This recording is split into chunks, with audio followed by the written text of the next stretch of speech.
Bueno, otra noticia que nos ha llamado la atención tiene que ver con el índice de natalidad en España. Según los últimos datos, desde 2008 el porcentaje de jóvenes solteros se ha disparado 10 puntos, reduciendo obviamente la natalidad en nuestro país. Es un problema. La conciliación, cuando trabajamos no podemos conciliar el dinero. ¿Cómo es un problema económico, Marta. Tiene que ver con lo que denominamos generación sándwich. Esa generación que está entre medio de dos grandes crisis que hemos vivido, la crisis, especialmente la del 2008 al 2013, la que tiene que ver con lo inmobiliario, lo financiero, la economía real, la generación que en esos momentos tenía que arrancar, que tenía que establecerse en la vida, empezar a prosperar, empezar a labrarse una carrera profesional, no pudo o tuvo que acabar trabajando en el 2013 en sectores para los que estaba sobrecualificado, donde los salarios son muy bajos y donde no ha podido enlazar esa progresión habitual generacionalmente hablando. Y ahora, cuando ya estaban a lo mejor algunos, una gran proporción de ellos, saliendo de ese problema, les entró otra. La segunda gran crisis, que tiene que ver con una caída del PIB del 11,2%. Ese punto ha hecho que esa generación, que es amplia, y es precisamente la que afecta al problema de procrear, el problema está en que empiezan a haber gente más joven que ellos, con más proyección, y muy lejos se quedan de los que ya somos más mayores, que tuvimos la proyección adecuada porque no nos pilló esas crisis, ¿no? Es un problema de que no se ha hecho ninguna política activa, ningún gobierno, ni el anterior, ni el actual, ni ninguno, sobre ese segmento poblacional, demográfico, que necesitaba un estímulo concreto, y no se les dio. No se hizo nada con ello. Y ahora tienen un problema, y tenemos todos un problema, porque el problema demográfico es un problema para las pensiones de después, ¿eh? Desde luego. Bueno, pues, Emilio, ¿quieres decir algo? Sí, yo creo que está bien apuntado lo de la generación sándwich entre las dos crisis. Creo que hay un elemento que las une, que es la cuestión de la vivienda. Este gobierno ha hecho cosas que no estaban mal, ha habido la mayor subida del salario mínimo interprofesional en la historia, pero claro, ¿de qué te sirve si los precios de la vivienda se desvinculan de los salarios y se llevan los salarios, los ahorros y hacen imposible el tener una vivienda? Yo creo que ahí el gobierno sí que hay que darle un toque, porque lleva 7 años y en 7 años ha hecho una ley de vivienda que deja en manos de los bancos como un conjunto de buenas prácticas la atención a los hipotecados y deja en manos de las comunidades autónomas declarar zonas tensionadas o no, y desde luego merecemos una ley de vivienda mucho más ambiciosa y una política de vivienda mucho más intensa, donde la gente, por mucho que cobre, no puede acceder a lo básico. Pero no podrán cobrar más tampoco. Vamos a ver, hay un problema de renta, ¿eh? Es decir, si vamos a los datos, en el año 2007, justo antes de la crisis, España estaba en el 98% de la media de la Unión Europea, estábamos a la par. Ahora estamos en el 86%. Y hay otro índice, que es el de malestar social, que es la suma de inflación y desempleo, y ha aumentado un 44% desde que está Pedro Sánchez en el gobierno. Y eso tiene mucho que ver con la productividad. Cuando hay productividad estamos hablando de rentas, de salarios, de bienestar, etc. Y el índice, estamos hablando de natalidad, el índice de fertilidad hijos por mujer es el más bajo de la Unión Europea, con la única excepción de Malta.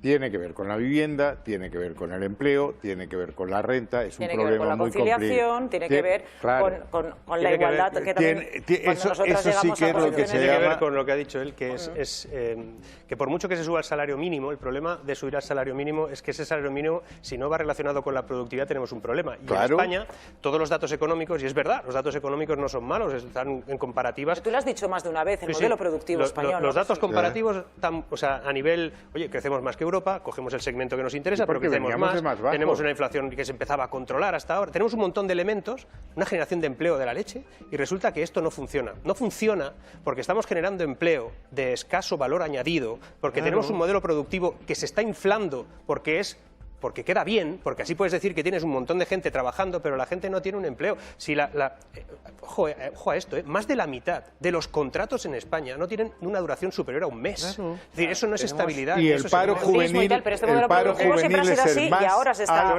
invirtiendo más. Estamos hablando de jóvenes, ¿verdad? El paro juvenil es el más alto de la Unión Europea, de los 27. Y mira que lo fue, ha bajado 28, bastante. Estamos en el 28%. ¿Dónde estaba antes? Estamos en ese sentido igual que cuando gobernabais vosotros. Yo creo que hay cosas que son rescatables de lo que ha hecho el gobierno y cosas que son criticables. Y para llevamos ser honesto, 8 años desde que se nos apareció Sánchez en carne mortal, que debía haber mejorado algo. Gallo, por favor. Se han firmado más contratos indefinidos que en ningún otro momento de la historia del país. Tenemos una situación económica muy buena, se crea empleo muy por arriba, ha subido el salario mínimo, se ha reducido la jornada laboral. Eso es bueno. Hay una cosa que Lo que hay que decir a continuación es que no es suficiente, porque tenemos un problema con la vivienda que no ha solucionado ni el Partido Popular ni el Partido Socialista, que se basa únicamente en entender que la única solución es la oferta de vivienda privada, cuando aquí lo que necesitamos es un parque de vivienda pública equiparable a lo que hay en el resto de Europa. Tienen un 3,8% de vivienda pública en Europa, nosotros aquí en Madrid tenemos un 0,3%.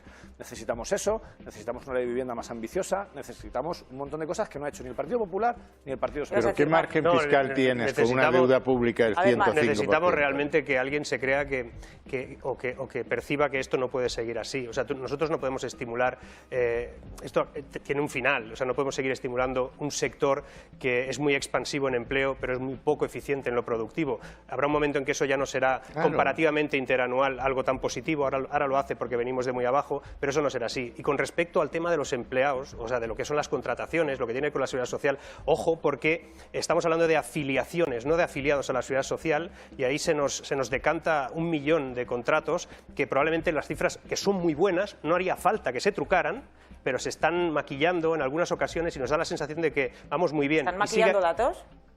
Maquillando en el sentido de que se están utilizando con interés. No, sí. En horas trabajadas. En horas trabajadas, por ejemplo, nosotros ahora tenemos semanalmente 1 millón menos de horas trabajadas que cuando había 3 millones de personas trabajando más. Es decir, ¿cómo puede ser que con 3 millones de personas ahora más trabajando tengamos 1 millón de horas menos que antes? Es decir, aunque trabaje mucha gente, trabajan menos horas. O trabajan menos o no están, una de dos, con lo cual estamos contabilizando afiliaciones, no afiliados, que son cosas distintas. Y un tema relevante, si todo fuera tan bien, y por eso yo me quejo, si es que no van tan mal las cosas, pero hay algo que no se está corrigiendo, no se está atendiendo correctamente, porque si fuera así, no habría un 22% de población en España en riesgo de exclusión social y pobreza.